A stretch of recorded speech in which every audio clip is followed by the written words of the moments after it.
반가워요, 반가워요. 오늘도 뉴스 많습니다.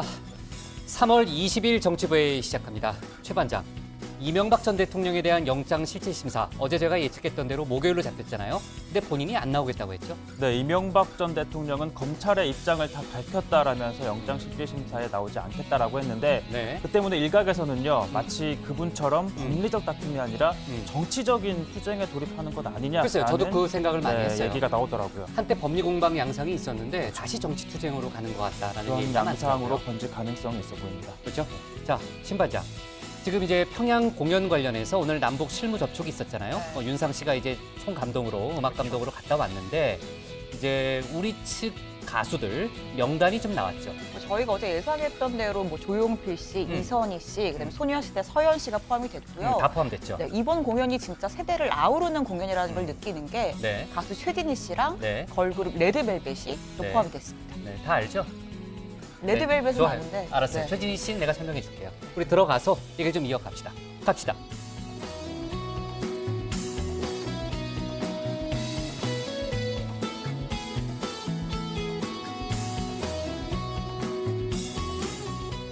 네, 한장들 자리에 앉았으면 정치부회를 시작하죠. 이명박 전 대통령에 대한 구속영장 청구 소식은 어제 저희가 긴급 속보로 전해드렸는데 이후 영장 내용이 많이 확인됐어요. 근데 영장이 200페이지가 넘습니다. 너무 많은 그 내용인데 검찰이 영장을 공개하지는 않았죠. 근데 이제 취재를 해서 그 내용 일부를 이제 기자들이 확인을 하고 있는데 일단 전 국민적 관심사였죠. 다스는 누구 겁니까? 라는 질문에 대해서 검찰은 100% MB 것이다라고 결론을 냈습니다. 그리고 어제 저희가 얘기했던 대로 영장에 그 내용을 적시했고요. 그 이명박 전 대통령의 혐의 12개라는 얘기도 있고 18개라는 얘기도 있고 많지만 아무튼 10여 개입니다. 굉장히 많은데 그 혐의를 관통하는 검찰의 한마디는 이런 거예요. 대통령 당선 무효가 될 정도로 중대한 사안이다라는 겁니다. 자, 관련 혐의 하나하나는 최 반장 발제 때 자세히 알아보겠지만요.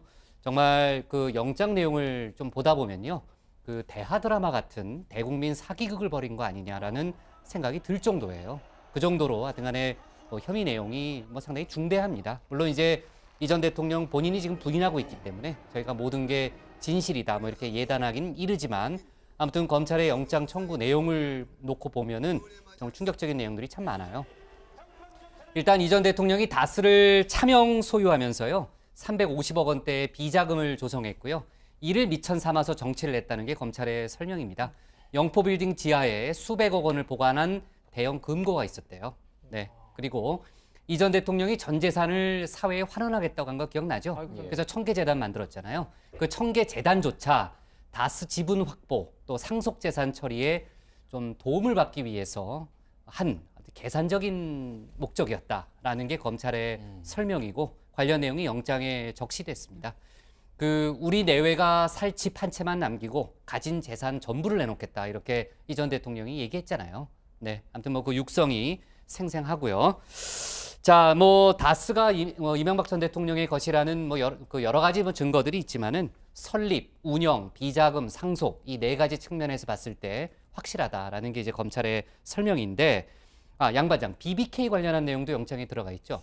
네, 그렇습니다. 이명박 전 대통령은요, BBK 투자자문의 그 김경준 씨에게서 투자금 140억 원을 돌려받는 소송을 제기하면서 원금 외에 이자까지 받아내라 이런 주문을 미국 로펌에 내린 것으로 드러났습니다. 이 검찰에 따르면 이 전 대통령은 투자금 반환 소송을 직접 챙기면서 지시를 일일이 내렸다고 합니다. 실소유주가 아니면 그런 일을 할 수가 없죠. 검찰은 또 삼성이 68억 원의 다스 소송비 대납 외에도 추가 지원금을 내겠다는 의사를 전해오자 이 전 대통령은 아주 반색했다. 이런 진술도 확보했다고 하네요. 네, 그렇군요. 자, 목요일에 영장 실질심사 출석은 안 하지만요. 그 자리는 진행이 되고요. 이 전 대통령이 만약에 구속된다면은 서울구치소나 동부구치소에 수감될 거란 얘기가 좀 벌써부터 나오더라고요. 지금 서울구치소에 박근혜 전 대통령이 있잖아요. 예. 그리고 이제 동부구치소엔 최순실 씨가 있습니다. 김기춘 전 비서실장하고요. 아무튼 김백준 전 기획관이 그 서울구치소에 있기 때문에 만약에 이제 영장이 발부된다면은 동부구치소에 수감될 가능성이 높다. 이런 얘기가 좀 있더라고요. 아직은 좀 이르지만요. 아무튼 그런 얘기가 검찰 주변에서 좀 나오고요. 자, 오늘 정치부 회의는요. 먼저 최 반장 발제를 들어보면서 구속영장에 적시된 이명박 전 대통령 혐의, 또 검찰이 규명한 다스 실소유주 문제를 집중적으로 짚어보고요. 평양 공연 관련한 남북 실무 접촉 결과를 이어서 다루겠습니다. 청와대가 공개한 대통령 개헌안, 또 정치권 반응도 알아봅니다. 그럼 먼저 최종혁 반장의 발제부터 시작하겠습니다.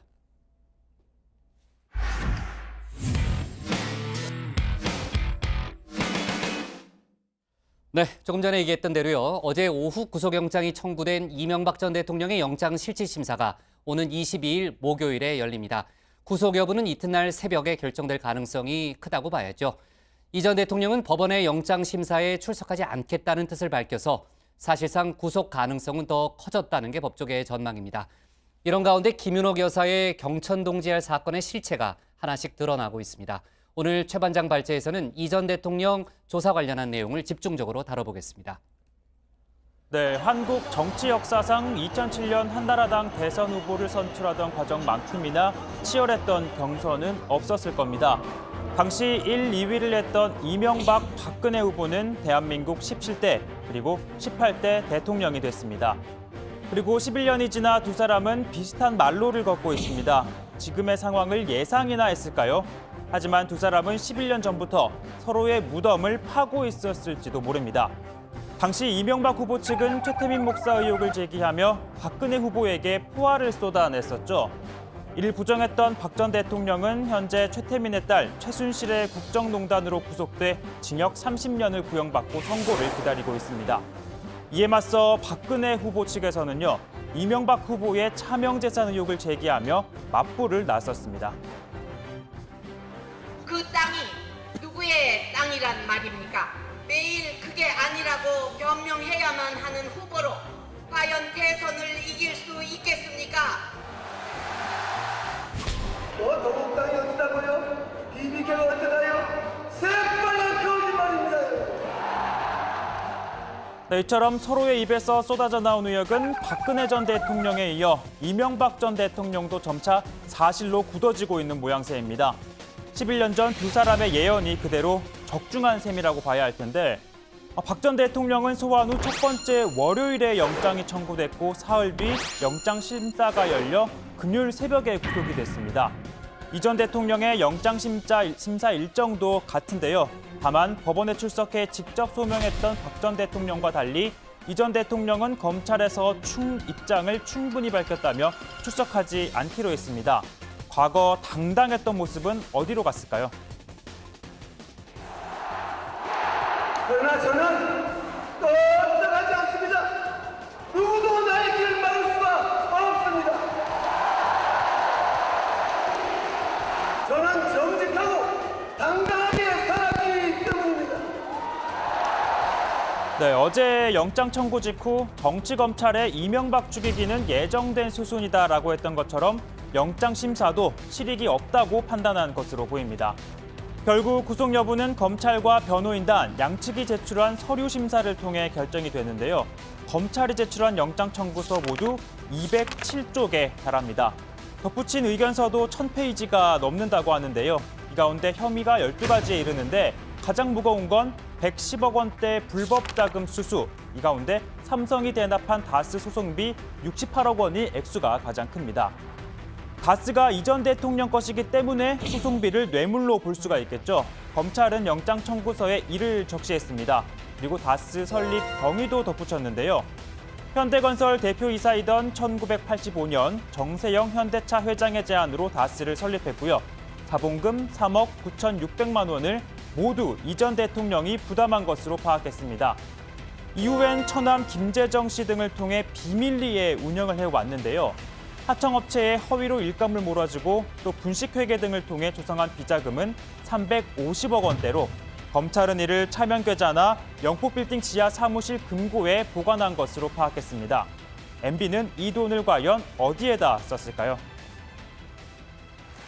저희 이명박 그렇게 살아오지 않았습니다. 저를 믿으십시오. 제가 어떻게 살아왔습니까? 여러분, 저 삶에 대해서 어떤 사람이 돌을 던질 수 있습니까? 누가 돌을 던질 수 있습니까? 네, 이 전 대통령이 어떻게 살아왔는지는 대한민국 국민들이라면 누구나 다 잘 알 겁니다. 대기업 회장, 국회의원, 서울시장, 그리고 대통령까지 그야말로 탄탄대로 인생이었는데요. 검찰은 이 비자금 중 상당액이 바로 선거 비용에 사용된 것으로 파악을 했습니다. 또 우호적인 언론인 등 유력 인사에게 건넨 소위 촌지, 그리고 동료 의원의 후원금, 사조직 운영, 또 사저관리 등으로도 사용한 것으로 보고 있습니다. 그런데 이런 식으로 조성해온 비자금은요, 2006년 초 서울시장 임기를 마칠 때쯤 중단이 됩니다. 유력한 대선 후보로 거론되던 시기였죠. 내가 큰 꿈이 있으니 올해부터는 위험한 일을 하지 말라는 MB의 지시 따라 멈춘 것으로 파악이 됐습니다. 검찰은 다스를 이처럼 차명으로 소유하고 비자금을 조성해 불법으로 사용한 걸 두고 이렇게 말합니다. 범행 사실이 특검 수사 당시 드러났을 경우 미쳤을 국가적 파급력 등을 고려하면 사안이 매우 중대합니다. 대통령 당선 무효 사유로 연결되는 국가의 중대 사안입니다. 이 전 대통령의 구속 여부는 오는 23일 새벽 결정될 것으로 보입니다. 바스는 누구 겁니까? 라는 질문은 11년을 돌고 돌아 처음으로 법원의 판단을 남겨두고 있습니다.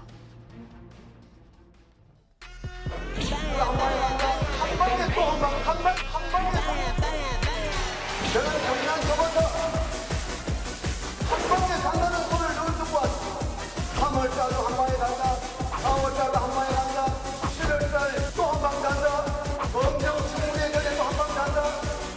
요즘은 또 8월달에 한 방 간다고 그래요. 알고 보니 이게 한 방이 아니라 헛방입니다. 여러분, 헛방.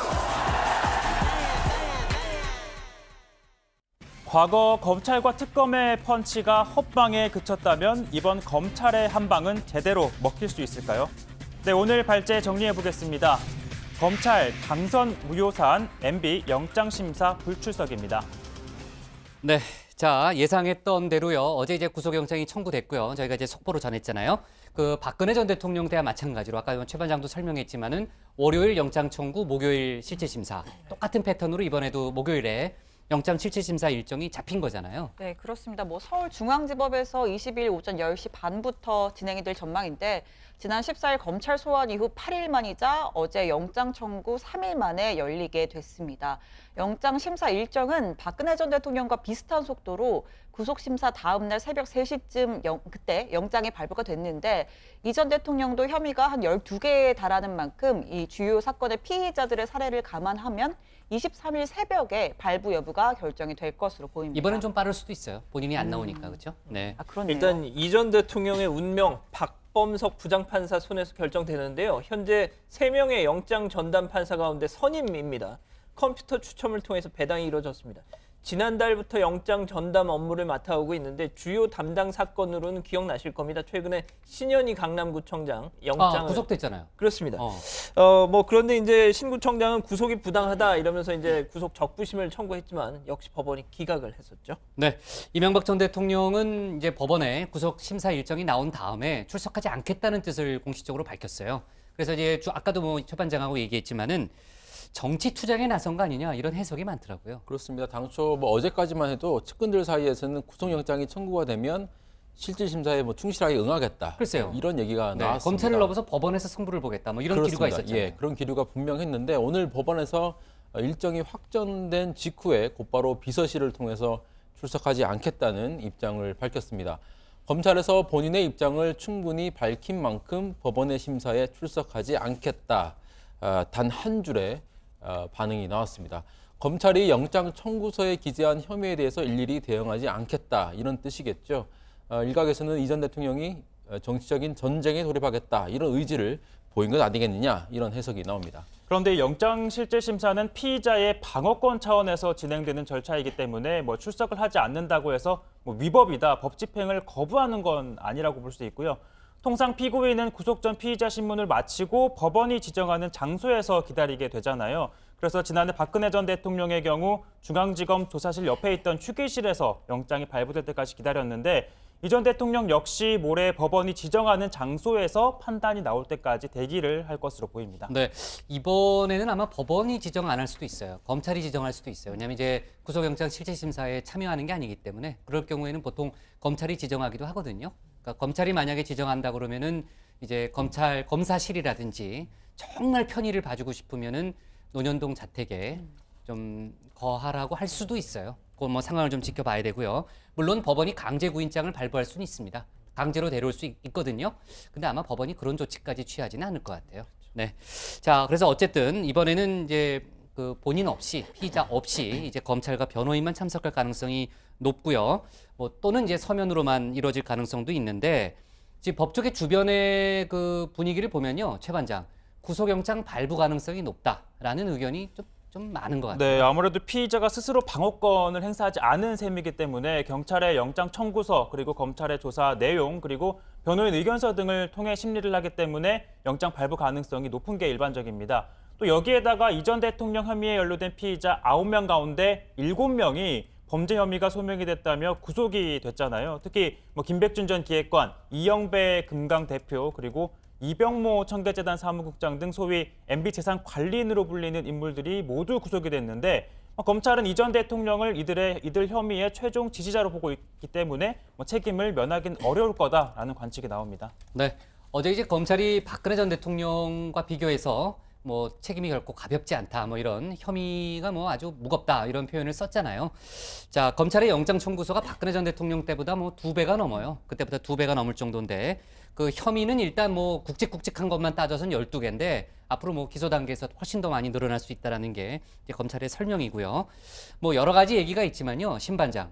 일단은 검찰이 그 다스는 100% MB 것이다. 이렇게 결론을 내렸다라는 네. 게 중요한 부분이에요. 그렇습니다. 일단 검찰이 영장에 적시한 혐의 12개는요. 뇌물수수, 조세포탈, 국고손실, 직권남용, 대통령 기록물 관리법 등인데요. 이 중에서 가장 무거운 건 역시 110억 원대에 이르는 뇌물죄로 국정원 특활비 7억 원, 또 민간에서 받은 35억 5천만 원, 그리고 삼성의 다스 소송비 대납 68억 원입니다. 그리고 검찰이 다스 실소유주라는 결론을 내렸기 때문에 소송비 또한 뇌물이라고 판단을 한 거고요. 덧붙여서 다스에서 조성된 350억 원 상당의 비자금에 대해서도 이 전 대통령에게 횡령 및 탈세 혐의를 적용했습니다. 특히 검찰은요, 이 전 대통령이 다스에서 12년 동안 비자금을 조성해서 세탁 관리하는 과정을 주도했다. 그리고 이 돈을 선거, 이런 정치 활동이나 차량 구매, 사저 관리비 등의 개인적인 용도에 쓴 걸로 파악을 했다고 합니다. 자, 검찰은 이런 사실이 만약에 17대 대선을 앞두고 진행된 BBK 의혹 등에 대한 검찰 수사, 또 이듬해 당선인 신분으로 진행됐던 특검 수사에서 드러났더라면 대통령 당선이 무효가 됐을 것이다. 이런 지적까지 했는데요.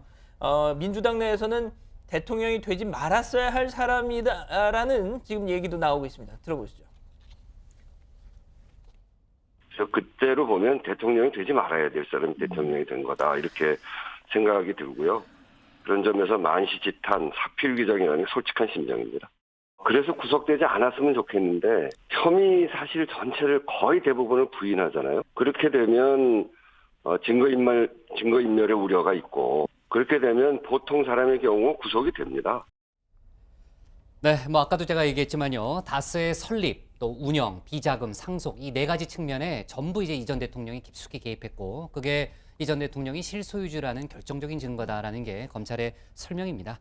자, 그리고 지난번에 이제 최종혁 반장이요. 이제 이명박 전 대통령 개인의 문제가 아니고요. 그걸 넘어서는 가족 게이트 양상이다라는 설명을 했잖아요.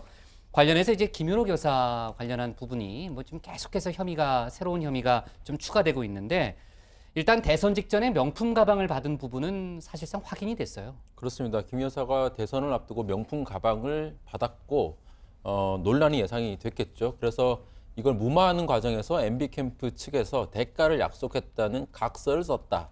이게 서울신문 보도에 나왔습니다.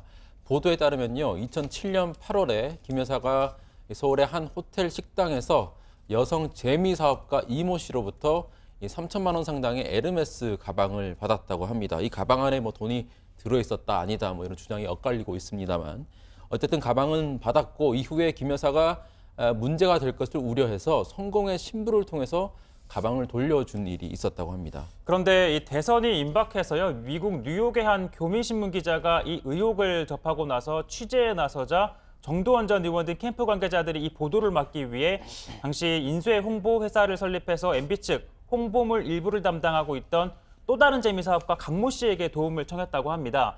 강 씨는 당시 한나라당 경선 홍보물 인쇄 비용 가운데 일부인 2,800만 원을 재미 언론사 기자에게 지급해 사건을 무마하고 대선 뒤에 도움을 주겠다는 각서를 정도원 전 의원 등으로부터 받았다라고 주장을 했는데, 그러면서 오늘 신문을 통해 확인서를 공개를 했습니다. 저거네요, 각서. 네, 그죠? 확인서를 네. 보면요.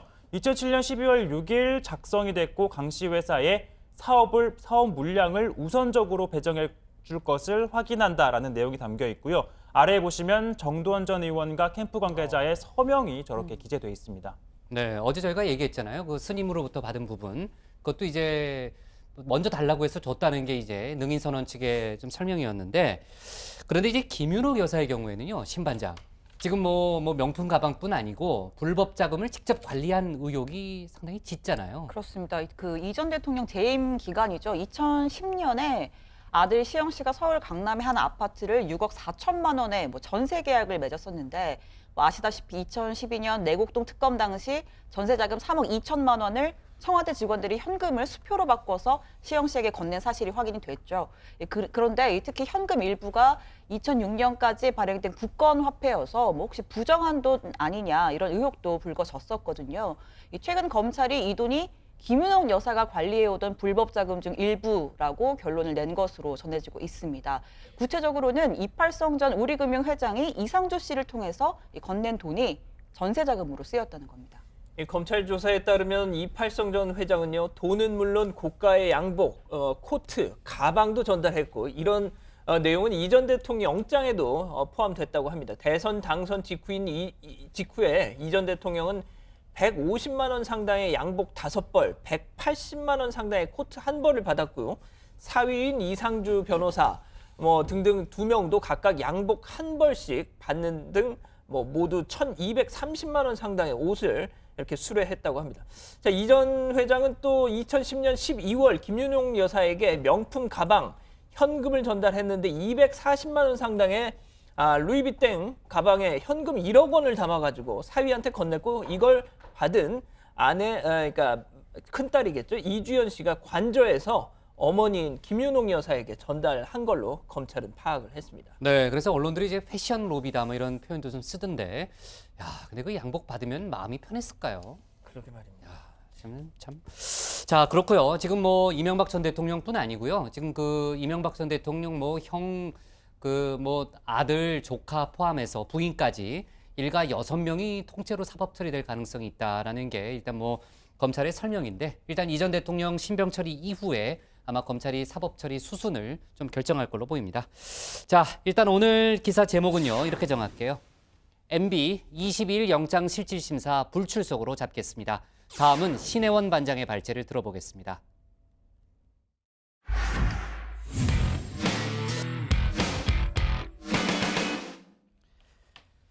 우리 예술단의 평양 공연을 논의하기 위한 남북 실무 접촉이 오늘 판문점 통일각에서 열렸습니다.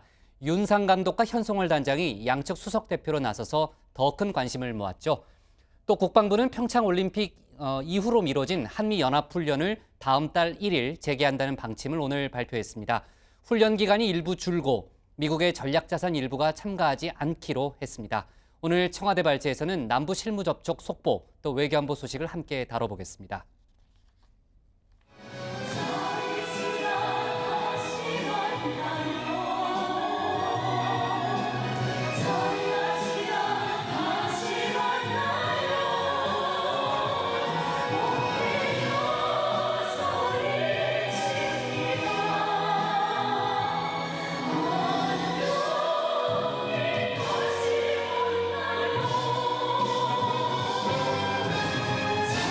남북 가수가 마주보며 했던 다시 만나자던 약속 조만간 지켜질 것 같습니다. 남북 정상회담에 앞서 우리 예술단의 평양 공연이 다음 달 초 열리게 됐는데요. 오늘 그 첫 단추를 꿰기 위해 남북이 실무 접촉에 나섰습니다.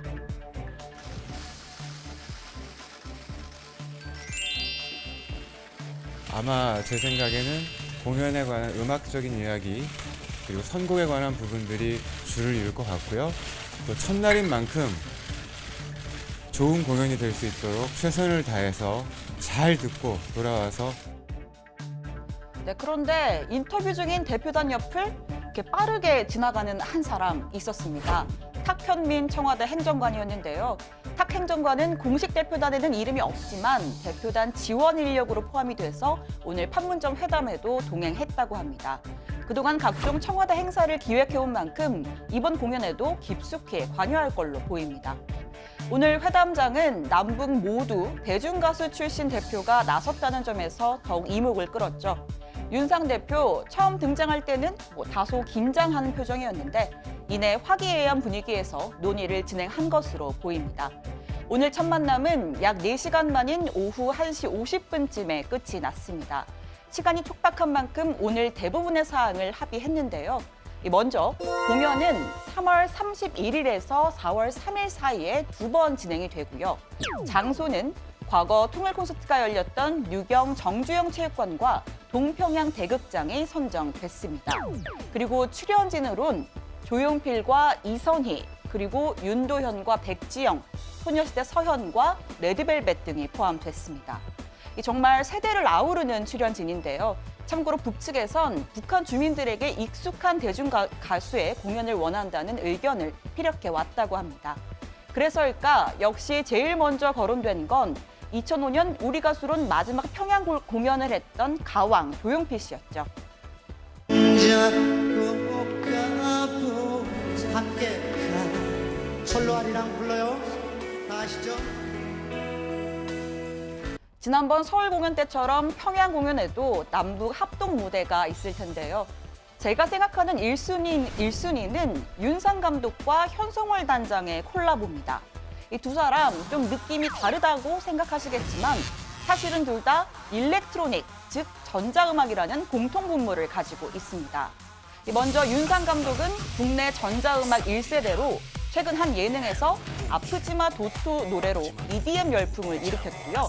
또 현 단장은 고천보 전자악단 출신으로 반갑습니다, 휘파람 등의 노래를 편곡해서 부르기도 했습니다.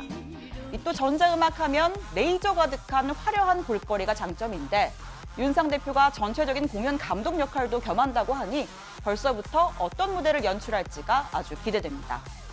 자, 이렇게 판문점에서 열띤 회담이 이어진 가운데 저 지구 반대편 유럽에서도 물밑 접촉이 한창입니다. 앞서 북한 이용호 외무상이 스웨덴 외무장관과 만나서 억류 미국인 석방 문제를 논의한 데 이어서요. 이번엔 대미 협상 실무자 최강일 부국장이 핀란드 헬싱키를 찾았습니다.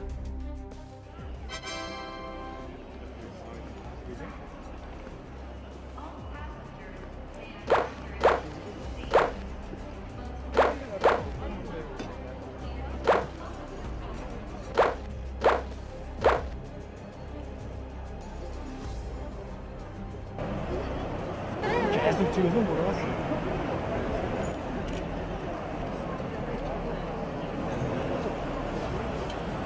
네, 최 부국장을 포함한 남북미 인사 18명은 현지 시간 19일 핀란드 외교부가 주최한 만찬 행사에 참석했는데요. 어찌나 보안이 철저한지 이 장소를 숨기는 건 물론 007 작전을 방불케 한 추격전도 벌어졌다고 합니다. 취재 열기에 부담을 느낀 북측이 엄격한 보안을 요청했기 때문이란 이야기가 나옵니다. Actually, we were asked whether we could, in a way, host, so that they have a possibility to meet each other in Finland. And well, surely they were welcomed, and having their discussions. Now we don't know about that. 핀란드 현지 시간 20일과 21일엔 남북미 전현직 관리와 전문가가 모여서 논의하는 1.5트랙 대화가 시작됩니다. 특히 미국 인사엔 토머스 허버드, 캐슬린 스티븐스 전 주한대사 등 대화파가 포진한 게 눈에 띄는데요. 표면적으로는 학술 모임 형식이지만 북미 관계 또는 비핵화에 대한 논의가 이루어질 것으로 보입니다. 트럼프 대통령의 북미 정상회담 수락 후 처음으로 의미 있는 진전이 이루어질지가 주목되고 있습니다. 오늘 청와대 발제는 예술단 3월 말 4월 초 평양서 2차례 공연으로 정리하겠습니다. 네, 평양 공연은요. 지난번에 이제 방북 특사단이 김정은 위원장을 만났을 때 했던 6개 합의 사항 중에 하나잖아요. 그래서 오늘 그 실질적인 평양 공연의 방안을 논의하기 위한 실무 접촉이 있었고요. 아까 이제 윤상 감독 그 얼굴도 저희가 봤지만요. 발언하고요.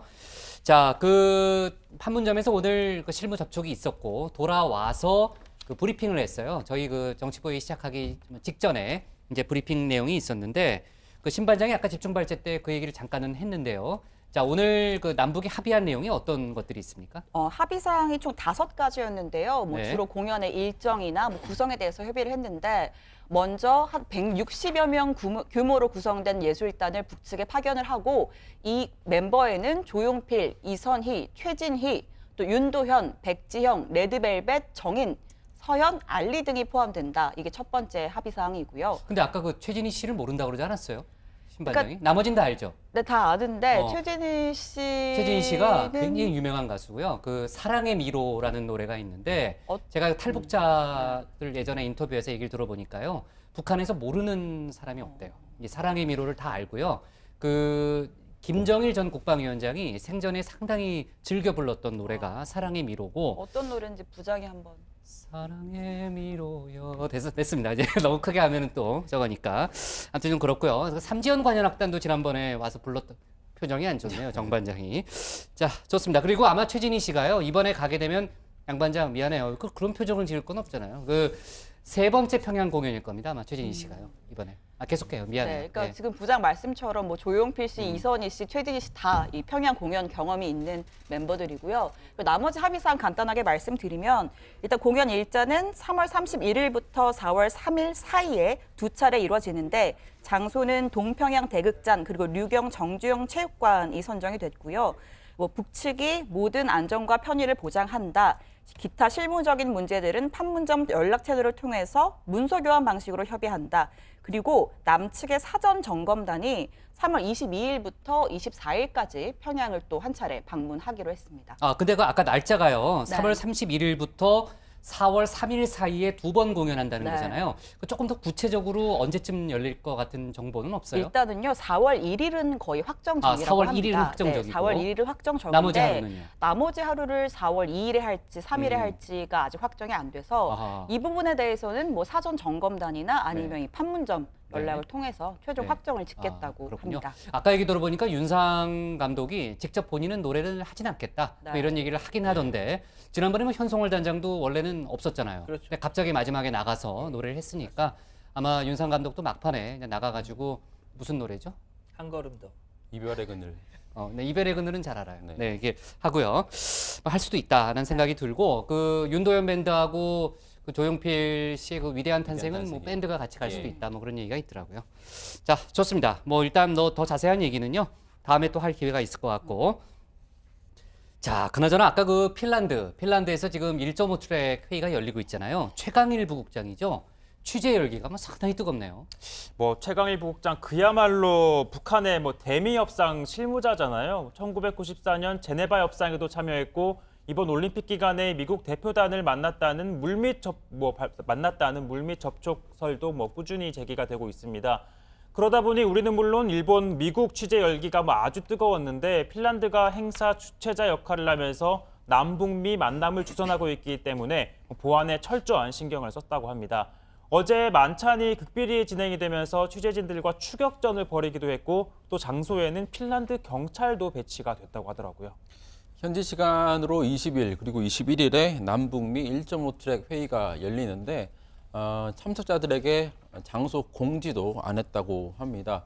이 회의가 참 중요합니다. 왜냐면요. 형식적으로는 뭐 북한 문제를 다루는 학술 회의 이렇게 돼 있지만 대화파로 불리는 미국 전직 관리들이 참석을 하기 때문에 충분히 북미 간 의미 있는 대화가 이루어질 수가 있기 때문이죠.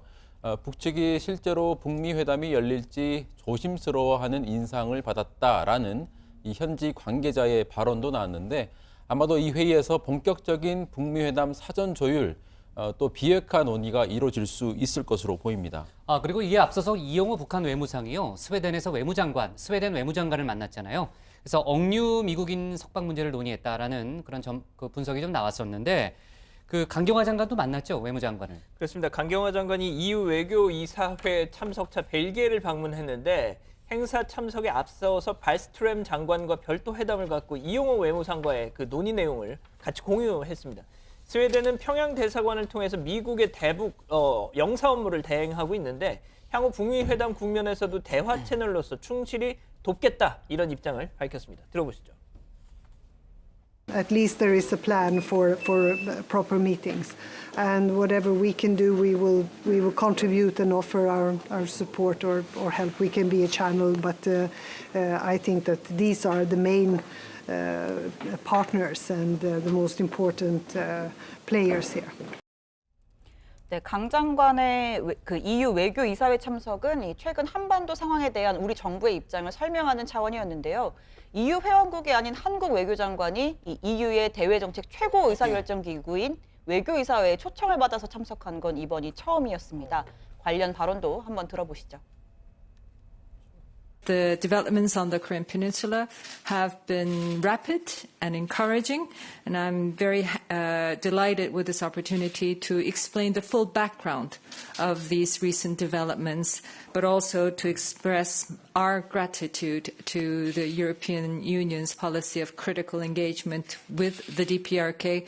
The European Union strongly supports the complete, verifiable and irreversible denuclearization of the Korean Peninsula. We therefore strongly support the policy and the high-level diplomatic initiatives by the Republic of Korea. 네, 그리고 그 한미일 안보라인 수장 회동을 마친 정의용 국가안보실장이 오늘 새벽 샌프란시스코에서 귀국을 했는데 2주 동안 남북, 미, 중, 러 수차례 오가면서 이 주변 국가의 긴밀한 공조 작업을 해왔죠. 정 실장은 한미일 3국 공조를 확인했고 또 미국 맥메스터 보좌관과는 별도로 2차례 협의를 갖고 미국 정상회담이 반드시 성공해야 한다는데 인식을 같이 했다고도 이야기했습니다. 그리고요, 이제 한미 연합훈련 얘기를 좀 해봐야 되는데 오늘 국방부가요, 다음 달 1일부터 연합훈련을 재개하겠다는 방침을 공식적으로 밝혔죠. 네, 국방부는요, 한미 국방장관이 올림픽 정신의 기초에 조정했던 연례 연합연습 재개에 동의했다라면서요. 연습은 4월 1일부터 시작하고 예년과 유사한 규모로 진행될 것이라고 밝혔습니다. 눈에 띄는 부분은요, 그동안 2달간 진행됐던 독수리 훈련 기간을 한 달여 정도 줄여서 실시하기로 한 건데 훈련 일정이 늦춰지면서 야외 기동훈련에 장시간 실병력을 동원하는데 어려움이 생겼고 또 다른 군사 일정과 겹치는 문제 때문이다라고 축소 배경을 설명을 했습니다. 그리고 키 리졸브 연습은요, 4월 23일부터 2주 동안 예정대로 진행이 된다고 합니다. 이 훈련 규모는 예전 수준으로 유지가 됩니다. 다만 강도가 좀 낮아질 것으로 보이는데요. 특히 이번 훈련 기간에 미국은 핵추진 항공모함을 비롯한 전략 자산을 전개하지 않을 것으로 알려지고 있습니다. 훈련 기간에 이 남북 또 이어서 북미 정상회담이 열릴 예정이기 때문에 이런 점을 고려해서 로키 전략으로 이런 결정을 한 게 아니냐 이런 분석이 나옵니다. 다만 매 짝수년에 진행되는 한미 연합 상륙작전 훈련, 쌍용 훈련은 예정대로 진행이 됩니다. 여기에는 스텔스 전투기인 F-35B를 탑재한 미 해병의 와스프 강습 상륙함이 처음으로 참여할 예정입니다. 네. 자, 그리고 오늘 중국 리커창 총리가요, 전국 인민대표 회의죠. 폐막 기자회견을 가졌는데 중국도 한반도 비핵화를 위해서 최선을 다하겠다라는 입장도 내놨습니다. 자, 좋습니다. 오늘 청와대 발제 내용은요, 이렇게 정리해 볼게요. 예술단 31일 방북 평양서 2회 공연으로 잡겠습니다. 다음은 양원보 반장의 발제를 들어보겠습니다.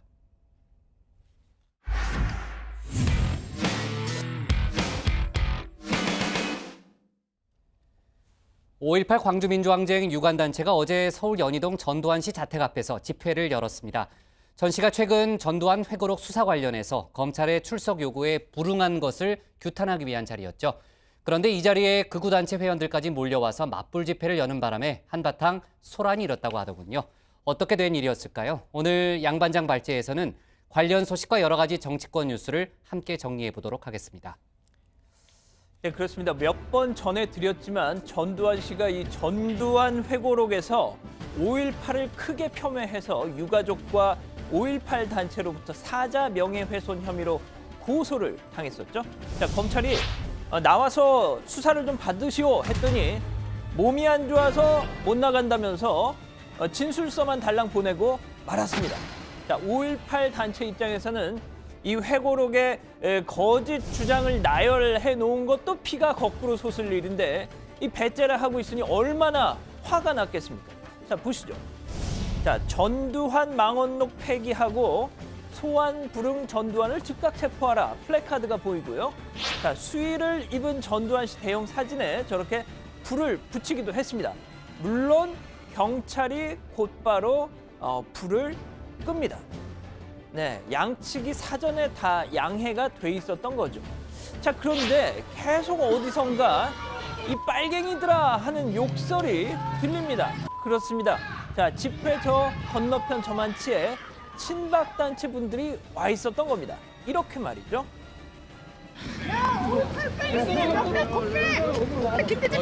네, 올라가서 하죠, 올라가서.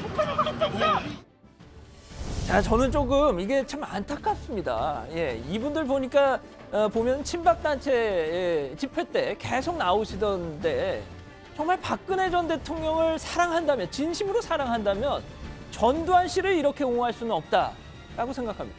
박 전 대통령이 5공화국 때 얼마나 마음고생했습니까? 신군부가 이 박정희 그림자 지워내려고 얼마나 안간힘을 썼냐 이거죠. 때문에 박 전 대통령이 재임 때 이 전두환 씨 추징금 탈탈 털어냈던 것도 바로 그런 역사적인 맥락이 있었던 거 아닙니까? 진정한 친박이라면 전두환 씨를 좋아할 수는 없다. 이런 생각을 해보고요. 다음 소식으로 넘어갑니다. 역시 안타까운 소식입니다. 어제 국회 교문위에서는 다소 민망한 장면이 연출됐습니다. 자유한국당 전희경 의원이 도종환 문체부 장관한테 성추문에 휩싸인 고은 시인과의 관계를 추궁했습니다. 이러이러 특수한 관계에 묶여 있다 보니 지금 고은 시인 조사가 제대로 이루어지지 않는 거 아니냐라고 말이죠. 이렇게 말입니다. 자, 많은 사람들이 고은 시인이 우리 도 장관님의 결혼식 주례도 서주셨고 고은재단 이사도 우리 도 장관님이 하셨고. 아, 주례 선생님 세상에 이거 정말 이러면 이거 정말 보통 인연이 아닌데 말이죠. 자, 그러면 도종환 장관 이제 정말 빼도 박도 못할 것 같은데 계속 보시죠.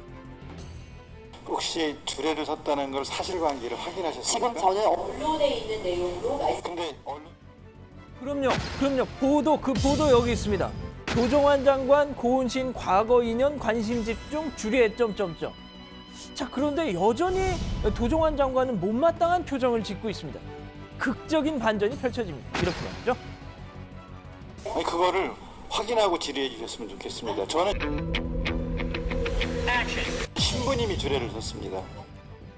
네, 왕 이럴 때 이런 노래 들어가야죠. 전희경 의원님 시쳇말로 가짜 뉴스에 낚이시고 말았습니다. 안타깝습니다. 정말 자나깨나 이 가짜 뉴스 조심. 아무리 강조해도 지나치지 않다는 말씀 다시 한번 드리고요. 마지막 소식입니다. 얼마 전 이 겐세이 파문을 낳았던 자유한국당 이은재 의원과 김상곤 교육부 장관 어제 또 붙었습니다. 어제도 역시 김상곤 장관의 그 대치동 아파트 매각 여부가 도마에 올랐는데 일단 이은재 의원 시작부터 내가 그날에 안갚음을 해주겠다라는 듯이 초반부터 맹공을 펼칩니다. 이렇게요. 매물로 내놓은 시점, 가격대, 설정된 전 월세권의 구체적인 내용 등과 관련한 자료를 제출할 것을 서면으로 요청했지만 자료 요구에 대해서 성실한 자세로 임하기는커녕 질의에 대해서 농담조의 답변으로 일관하고. 자, 이은재 의원이 저렇게 운을 띄우니까 저격수 남매로 불리는 이장우 옆에 앉은 이장우 의원도 거들고 나섭니다. 내가 대신 그 아파트 팔아주겠다라고요. 강남에서는 저 집을 내놓기만 해도 나간다고 지금 다들 얘기하시는데 부동산 협회 차원에서 내놔서 팔 수 있도록 이렇게 해드릴 테니까. 자, 그러니까 건너편에 있던 민주당 손혜원 의원이 지금 이게 뭐 하는 겁니까? 라면서 제동을 겁니다. 정말 이게 뭡니까? 장관님이 집을 내놓든 안 내놨든 왜 국회의원들이 여기에 관여를 하고 이게 무슨 부동산 업자입니까? 자, 정말 다행스러웠던 거는 손혜원 의원의 저런 일침에 이은재 의원이 왜 겐세이를 놓고 그래라고 발끈하지는 않았다는 거죠. 어쨌든 김상곤 교육부 장관 그 아파트 부동산에 내놨고 여전히 매각을 기다리는 중이다라고 답변했습니다. 오늘 준비한 소식은 여기까지입니다. 네, 그 전희경 의원 보도를 봤는데요. 이제 가짜뉴스잖아요. 가짜뉴스를 인용해서 질의를 한 건데 그러면 그 자리에서 도종환 장관에게 사과를 했었어야 맞을 것 같은데 사과는 안 했죠, 양반장? 예, 사과는 하지 않았습니다. 아, 그래요? 예. 대신 언론 탓을 했다 뭐 이런 얘기도 있던데요. 예, 오늘 그 SNS에 자신은 질의를 통해 시인으로 활동하면서 누구보다 문단에서 시인 고은과 가까웠다고 할 수 있는 도종환 장관에게 고은에 대한 성추행 의혹 문제 사실을 사전에 알았는지 여부와 고은 및 문학의 미투에 대해 불편부당하게 조사할 것을 당부했다라면서 질의의 핵심인 문학의 성폭력에 대한 불편부당한 조사에 대한 이야기보다 격가지에만 열중하는 언론의 행태는 참 안타깝다라고 언론을 또 이렇게 지적을 했습니다. 물론 오보를 낸 뭐 해당 매체도 비판을 받아야겠죠. 하지만 의원도 질의를 할 때 사실 여부 정도는 파악을 하는 게 맞겠죠. 그렇죠. 사실 여부 확인하고 잘못됐으면 바로바로 또 시정하고 사과하는 그런 조치가 필요한 거죠. 아, 그리고 이제 대한민국 직능포럼이라는 단체가요. 문재인 대통령 노벨 평화상 추진위원회를 뭐 결성한다 이런 얘기를 했잖아요. 뭐 그런 예정이다라는 입장을 밝혔는데 이게 실체가 있는 단체예요, 정반장? 이 직능포럼이라는 단체 정일봉 상임회장이라는 사람이 있습니다. 어제 보도 자료를 냈습니다. 한반도의 전쟁 위기에서 문 대통령이 적극적인 중재로 대화 국면을 이끌어냈다면서 노벨상 추진 배경을 밝힌 겁니다. 그런데 논란이 일자 조금 전에 정일봉 회장이 사람들이 워낙 안 좋은 프레임으로 몰고 왔다면서 해산하기로 결정했다고 입장을 밝혔습니다. 아, 그래요? 네. 자, 하루 만에 해산을 한다고요. 근데 결국은 뭐 청와대가 지금 입장을 내놨던 뭐 상황이잖아요. 청와대도 뭐 제동을 걸었다면 걸었는데요. 김의겸 청와대 대변인이 논평을 통해서 문 대통령과 아무런 관련이 없고 또 이런 움직임 자체가 바람직스럽지 않다라고 선을 그었습니다. 남북 북미 정상회담을 열기로 했다고는 하나 이제 첫걸음을 내디뎠다라면서 그 입에 올리기조차 민망스러운 일이고 비슷한 일이 되풀이되지 말아야 한다라고 이야기를 했습니다. 아, 그렇군요. 자, 그리고요. 이건 뭐 연예 뉴스 겸 뭐 정치 뉴스인데요. 배우 이태임 씨와 이시영 씨가 뭐 아무 관계가 아니다 뭐 이런 얘기가 나왔는데 이게 도대체 뭐 어떤 맥락에서 나온 거예요? 네, 뭐 아시겠지만 지난해 KBS 추정 60분이라는 프로그램에서 이시영 씨 마약 투약 의혹을 보도한 적이 있었잖아요. 뭐 일단 보도 자체는 허위로 밝혀졌었는데 이 루머에 함께 투약했다는 여배우 L 씨가 등장을 했습니다. 세간에서 그게 이태임 씨라는 소문이 많았었는데 어제 갑자기 연예계 은퇴 소식을 밝혀서 최근 이명박 전 대통령 검찰 수사와 이태임 씨 건이 뭐 이태임 씨가 돌연 은퇴한 게 뭔가 좀 연관이 있는 게 아니냐 이런 의혹이 나왔던 거죠. 아, 근데 이명박 전 대통령의 장녀죠. 주연 씨가 관련한 입장을 내놨다면서요, 양반장. 그렇습니다. 이주연 씨 그러니까 그 이상주 변호사 부인이 되겠죠. 이시영 씨의 누나고요. 이 이데일리 스타라는 매체랑 뭐 짧게 인터뷰를 했나 본데 이태임 씨 은퇴 선언과 동생 이시영과는 전혀 관계없는 일이다 이렇게 밝혔다고 보도를 했습니다. 또 이태임 씨 측도 조금 전에 뭐 이시영 씨와 본인은 이태임 씨는 관계가 없다 이런 또 입장도 나왔다고 하고요. 아무튼 이태임 씨가 소속사와 계약이 1년가량 남은 시점에서 갑작스럽게 어제 은퇴 선언을 내놓으니까 그 배경을 놓고 뭐 설왕설래가 있었던 건데 그래서 실시간 검색어에 그렇게 오르고 그랬군요. 그렇습니다. 네. 그래서 아무튼 결론적으로 일단 이시영 씨와는 관계가 없다는 걸로 양측에서 이렇게 주장을 하고 있습니다. 네.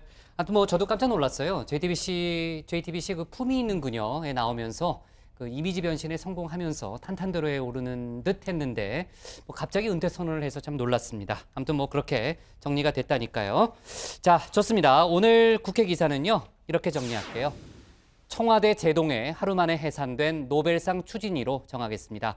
다음은 정강현 반장의 발제를 들어보겠습니다.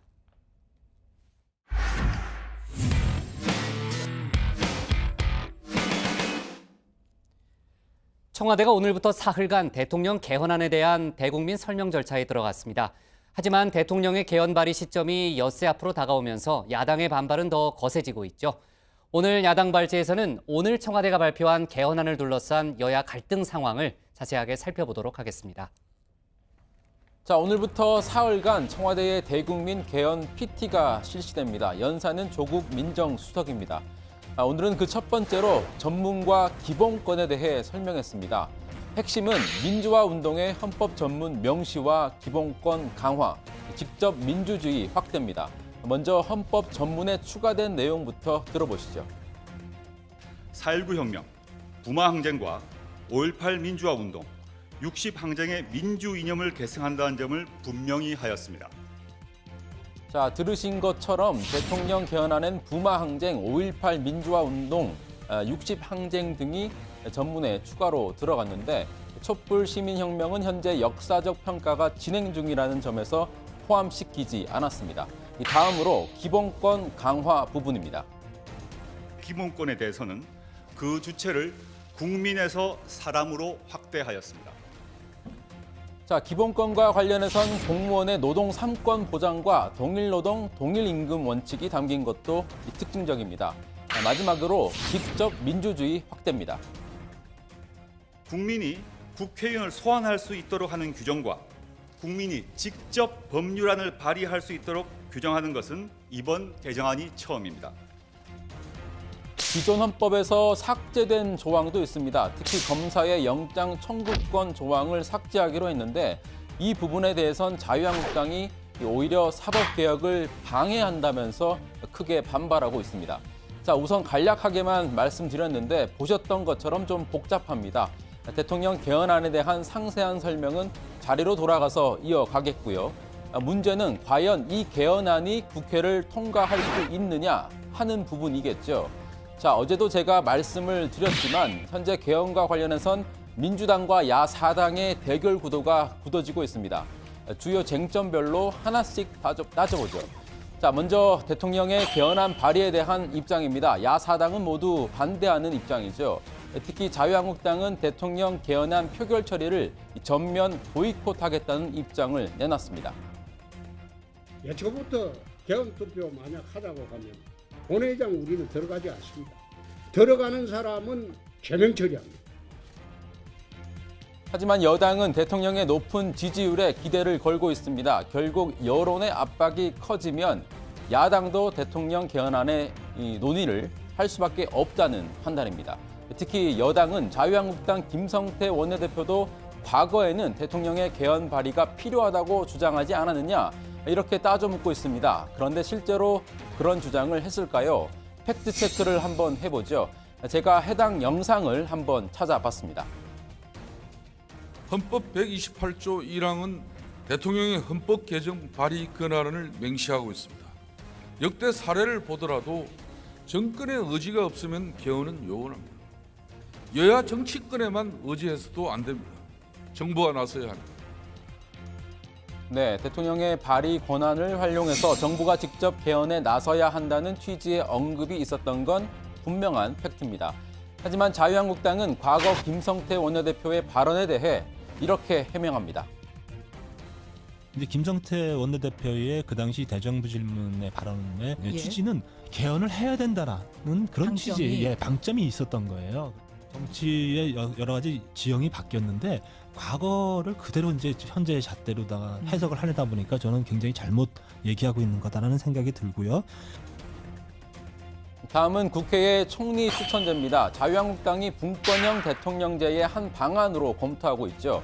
다른 야당들도 선거구제 개편과 패키지로 처리가 된다면 국회의 총리 추천제는 받아들일 수 있다는 입장입니다. 하지만 여당은 절대 불가 방침입니다.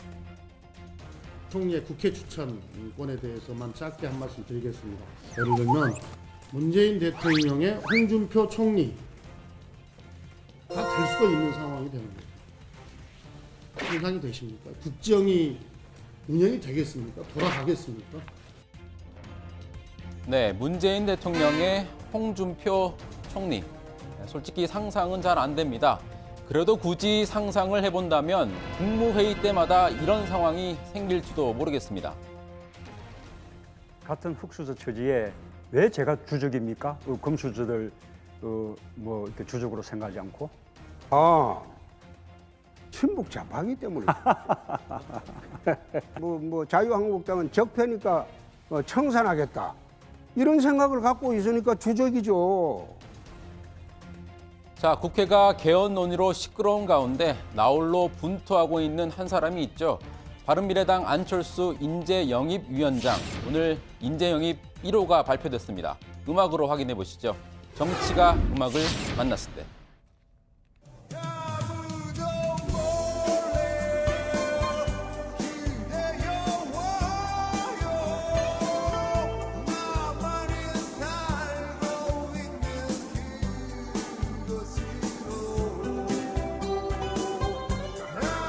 네, 봄, 여름, 가을, 겨울에 아무도 몰래입니다. 안철수 위원장은 요즘 아무도 몰래 인재를 물색하러 다닌다고 합니다.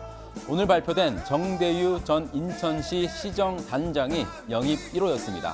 정 전 단장은 인천 송도 국제도시 개발 특혜 의혹을 제기했던 인물이죠. 참신하다는 평가도 있지만 대중 인지도가 낮아서 감동이 덜하다는 지적도 나옵니다.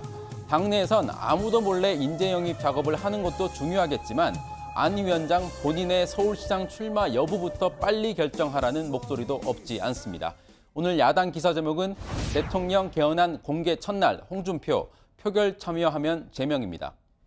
네, 오늘부터 사흘간 대통령 개헌안이 이제 순차적으로 공개가 되잖아요. 오늘 이제 조국 수석이 나섰는데 오늘은 전문과 기본권 부분이 공개됐잖아요, 신반장. 그 내용부터 한번 정리하고 갈까요? 네, 우선 오늘 공개된 내용, 이 대통령 개헌안 전문에는요, 5.18 광주 민주화 운동과 부마 항쟁, 60 민주항쟁이 추가로 명기가 됐습니다. 기존에 명시돼 있던 4.19 혁명과 더불어서 대표적인 민주화 운동이 모두 전문에 담기게 된 건데 한국 민주주의 역사의 정통성과 정의를 바로 세우겠다는 문 대통령의 강력한 의지가 반영된 것으로 볼 수가 있겠고요. 다만 촛불시민혁명은 아직 역사적 평가가 진행 중이라는 측면에서 이번 개헌안에는 포함되지 않았습니다. 기본권 부분도 상당히 뭐라 그럴까요? 강화가 됐더라고요, 양반장. 예, 맞습니다. 오늘 공개된 그 개헌안의 또 다른 특징이 바로 이 기본권 강화인데요. 우선 주목되는 게 기본권의 주체를 국민에서 사람으로 확대한 대목입니다. 그러니까 국적에 관계없이 인간으로서의 존엄성, 천부 인권적 권리를 누릴 수 있도록 하겠다. 문재인 대통령의 뜻이 반영된 대목이라고 볼 수 있고요. 또 중요한 게 근로라는 용어를 노동으로 바꾼 것도 의미 있다는 지적입니다. 근로는 일제강점기 그리고 군사독재 시대 사용자의 관점에서 사용이 됐는데 맞아요. 예, 현재 전 세계적으로 근로 대신 노동이 보편적으로 쓰이고 있는 점을 감안해서 용어를 정상화했다 이런 평가를 받고 있습니다. 네, 그리고 이제 기본권 관련해서요. 공무원의 노동 3권을 원칙적으로 인정한 것, 그리고 동일 노동, 동일 임금 원칙을 명기한 것도 상당히 눈길이 가더라고요. 네, 그리고 신설된 조항도 있는데요. 우선 생명권, 안전권, 그리고 정보기본권, 주거권, 그리고 건강권이 신설이 됐습니다. 특히 생명권과 안전권을 헌법상 권리로서 보장한 건 세월호 참사와 묻지마 살인 사건 등 각종 사고와 위험으로부터 우리 사회가 더 이상 안전하지 않다라는 판단에 따른 것으로 볼 수 있고요. 또 생명권을 신설한 건 추후 사형제도 폐지 문제와도 연결될 수 있다는 분석이 나옵니다. 아, 그런 측면이 있군요. 자, 참 정반장. 예. 반면에 삭제된 조항도 있죠? 그렇습니다. 이번 개헌안에서 기소 독점주의를 상징하는 검사의 영장 청구권 조항이 삭제가 됐습니다. 헌법에 영장 청구 주체 규정을 두지 않고 있는 주요 선진국들의 입법 레이에 따라서 이렇게 했다는 게 청와대의 설명이었고요. 물론 헌법에서 이 대목이 삭제가 되더라도 검사의 독점적 영장 청구권을 인정하고 있는 현행 형사소송법은 그대로 유효합니다. 하지만 이 검경 수사권 조정과 관련해서 검사의 영장 청구권 조항은 상당히 예민한 이슈가 됩니다. 그래서 오늘 발표된 내용 가운데 파장이 가장 컸던 대목이기도 합니다. 당장 자유한국당은 사개특위를 무력화시키는 독선과 오만이다 이렇게 비판을 했습니다. 사실 제가 볼 때는요, 오늘 발표된 개헌안에서 정치권이 가장 예민하게 느낄 만한 대목은 바로 국민 발안제와 국민 소환제 신설, 이게 아닐까 싶은데요. 저도 같은 생각이에요. 네, 이 부분이 그 헌법에 명시가 되면 비리가 있는 국회의원의 경우에는 국민이 직접 소환 또 파면할 수 있는 길이 열리게 됩니다. 그리고 국민 발안제가 확대되면 국민이 입법자로서 직접 법률안을 발의할 수가 있게 됩니다. 그래서 국민이 주권을 직접 행사할 수 있는 방안이 대폭 확대가 되는 겁니다. 네, 그러니까 직접 민주주의의 강화라고 볼 수 있는 거죠.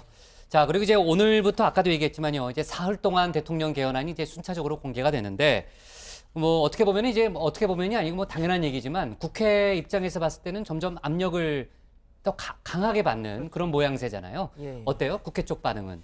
일단 야당부터 살펴보면요. 지금 야사당은 대통령이 개헌안을 발의하는 것 자체에 대해서 반대하고 있습니다. 그래서 일단은 대체로 부정적인 반응이 많았습니다. 다만 최근에 이 선거구제 개편을 고리로 자유한국당과도 협의할 수 있다는 입장을 내놨던 정의당, 오늘 지금까지 저희가 설명드린 이 개헌안에 대해서 괜찮다, 긍정적으로 평가를 하더라고요.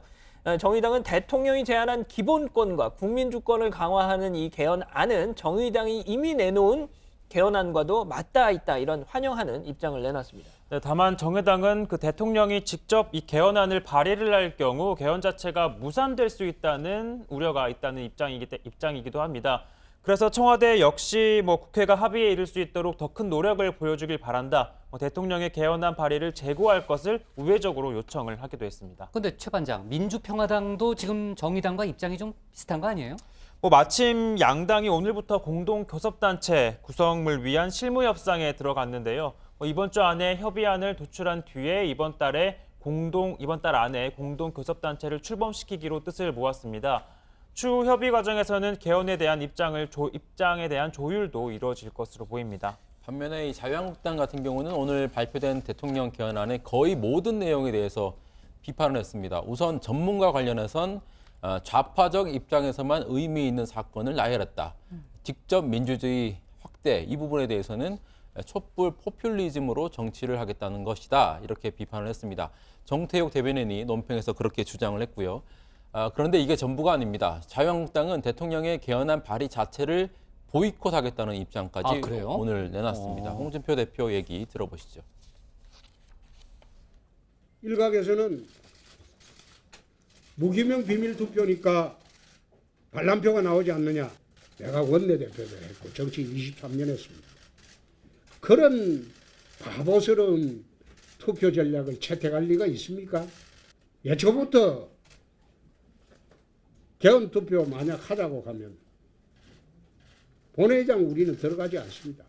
들어가는 사람은 제명 처리합니다. 방금 홍준표 대표가 했던 발언에 사실관계가 좀 잘못된 게 있습니다. 아, 그래요? 어떤 거예요? 홍 대표가 무기명 비밀투표다라고 얘기를 맞아요. 했는데 대통령 개헌안이 발의가 되고 국회에서 표결 처리가 되면 기명 투표를 하게 됩니다. 아, 그래요? 홍 대표가 아마 착각을 한 것 같습니다. 네. 자, 어쨌든 뭐 제명시키겠다. 상당히 강도가 세네요. 이 홍 대표의 주장은 이겁니다. 개헌 발의가 결국 지방선거용이라는 건데, 이렇게 주장을 하고 있는 건데, 만약에 대통령 개헌안이 26일에 발의가 된다면 5월 24일에 표결을 하게 됩니다. 지방선거를 약 20일 남겨둔 시점인데, 이 때문에 홍 대표 역시 그 시점에선 표결 자체를 보이콧해서 지지층 결집을 노리겠다, 이런 포석으로 해석이 됩니다. 네, 근데 지금 그 지방선거 후보 영입에 좀 차질을 빚으면서 홍 대표 리더십이 좀 위기에 놓였다, 이런 얘기도 많던데요. 예, 그런 측면이 분명히 있죠. 서울시장 홍정욱, 이석연, 또 부산시장의 장제구, 경남지사 안대희 등등 홍 대표가 영입을 추진했던 인사들이 죄다 거절을 하거나 직간접적으로 불출마 의사를 밝혔죠. 때문에 중진 의원들을 중심으로 지금 비판이 아주 커지고 있습니다. 그래서 일부 중진들은 당신이 나가라 서울시장에 이런 지금 요구까지 하고 있다는. 예, 그래서 내일 이 문제를 가지고 중진들이 긴급 회의까지 열기로 했다는데 당연히 홍준표 대표에 대한 성토가 터져 나오겠죠. 하지만 홍준표 대표 인재 영입 실패한다, 이런 지적에 이렇게 반박했습니다. 들어보시죠. 자유한국당 인물 기관이다. 나는 그렇게 생각하지 않습니다. 민주당이 인물 폭력입니까? 민주당에 나와 있는 그 후보들 몇 면을 한번 보십시오. 그 사람들이 인물 폭력입니까? 깜도 안 되는 사람들이 나와서 몇 사람이 설친다고 해서 그게 인물 폭력입니까? 네, 아주 독설인데요. 그렇죠? 자, 대통령 개헌안 내일 모레도 이제 공개가 되는데 내일이 지방분권과 국민주권인가 아마 그런 주제일 거예요. 내일도 정반장이 좀 취재를 해주기 바라고요. 자, 오늘 야당 기사 제목은 이렇게 갈게요. 대통령 개헌안 전문 기본권 발표로 제목을 잡겠습니다.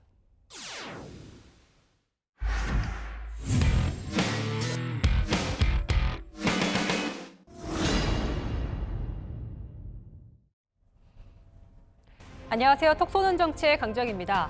제주 게스트하우스에서 불미스러운 성범죄가 발생했습니다. 지난 11일 투숙객이 여성 투숙객을 성폭행하려다 미수에 그친 사건인데요. 우선 사건의 발단은 게스트하우스 음주 파티였습니다. 파티 후에 인근 해수욕장에서 성폭행 시도가 있었고 그 과정에서 피해 여성이 팔과 무릎을 다치기도 했는데요.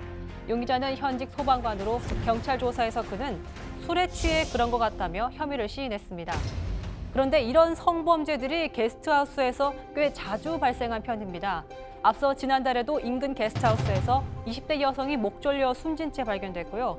게스트하우스에서 몰래 성추행을 일삼던 30대 남성이 붙잡혀 징역 3년형을 받는 일도 있었습니다. 게스트하우스 관리 실태가 도마에 오르면서 청와대 국민청원엔 처벌을 더 강력하게 해달라는 요구가 잇따르고 있습니다. 제주도 내에서도 성범죄자 취업 제한 사업장에 게스트하우스와 같은 농어촌 민박을 포함해 줄 것을 정부에 건의했습니다. 정치권에서도 책임을 통감하며 법안 마련을 약속했는데요. 어제 자유한국당 원내대책회의에서 이런 얘기가 나왔습니다. 성범죄 전력자가 아무런 제한 없이 숙박업소를 운영하거나 취업할 수 있는 것에 대한 국민적 불안감을 종식시키기 위해 휴양 펜션업의 사업장을 취업 제한 대상에 포함시키기 위한 법안입니다. 나홀로 여행객이 증가함에 따라 관련 법안의 휴양 펜션업을 성범죄 전력자의 취업 제한 대상 기간에 추가함으로써 법적 사각지대를 최소화할 수 있는 기대 효과가 있습니다. 많은 분들도 아시겠지만 게스트하우스는 여행 정보도 교류하고 자연스럽게 친분을 만들 수 있어서 젊은 여행객들이 선호하는 숙소로 손꼽힙니다. 하지만 인터넷에선 성비를 잘 맞춰주는 곳, 헌팅, 이런 홍보글이나 후기도 쉽게 찾아볼 수 있었는데요. 이렇게 사건 이후에 예약이 끊기거나 문의도 눈에 띄게 줄었다고 합니다. 전문가들은 결국엔 골맞던 문제가 터진 거라며 이번을 계기로 고칠 것은 확실히 고쳐야 한다고 말합니다. 사실은 그런 어떤 느슨한 감정, 그 해이된 그런 감정이 결국은 술 취한 여성을 상대로 또 혼자 여행하는 여성을 상대로 하는 그 성적인 욕망을 해소하고자 하는 그런 범죄가 일어날 수밖에 없는 구조다. 살인사건 같은 경우가 발생한 이후에 굉장히 많은 그 행정, 시정, 명령, 단속 이런 게 이루어졌음에도 불구하고 또 이런 일이 발생을 한다고 하는 건 그만큼 행정 간청의 지도 감독도 안 되고 그다음에 스스로 그 게스트하우스를 영업하는 업주들이 여기에 대한 경각심이 없다. 그래서 하나도 달라진 게 없다는 게 현실이다. 최근 경찰과 행정당국도 범죄 예방 단속을 강화하고 나섰습니다.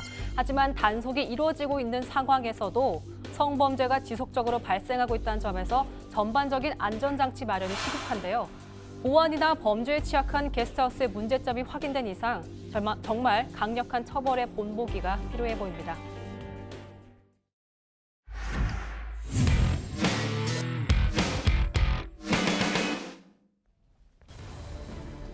오늘 저희가 고른 한 컷은 우려가 현실로 자율주행차 첫 보행자 사망입니다. 차량 공유업체죠. 우버의 자율주행 차량에 치여 보행자가 숨지는 사고가 미국에서 일어났습니다. 저기 이제 쓰러진 자전거도 보이고요. 현장의 모습인데 자율주행 차량 사고로 보행자가 숨진 건 이번이 처음입니다. 우버 측은 시험 운행을 전면 중단했고 미국에선 안전성 논란이 가열되고 있습니다.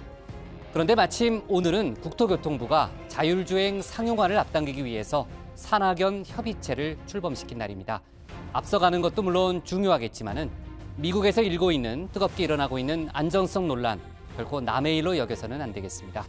오늘 정치부에는 여기까지고요. 저희는 내일 다시 찾아뵙겠습니다. 자, 고생했습니다. 고생하셨습니다. 추가로 들어올 소식은 없죠? 네. 자, 사랑의 미로 할 말 없으시죠? 할 말 없어요.